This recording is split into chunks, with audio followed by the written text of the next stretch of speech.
Montebello Vicentino ancora teatro di un incidente. A pochi chilometri da dove è morto il campione di ciclismo Davide Rebellin, un'auto si scontra con due camion e si ribalta sulla strada.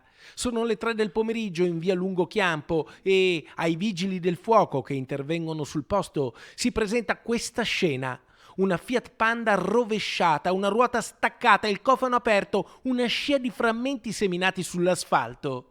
I pompieri arrivati da Arzignano estraggono dall'utilitaria distrutta una bambina e la sua nonna che guidava, entrambe ferite che vengono prese in cura dal personale sanitario del SUEM e portate in ospedale. Da una prima ricostruzione sembrerebbe che l'auto, dopo essersi scontrata con un tir, si sia girata di 180 gradi toccando un altro camion. La polizia locale, che ha deviato il traffico ed eseguito i rilievi, dovrà ricostruire con certezza l'esatta dinamica dell'incidente.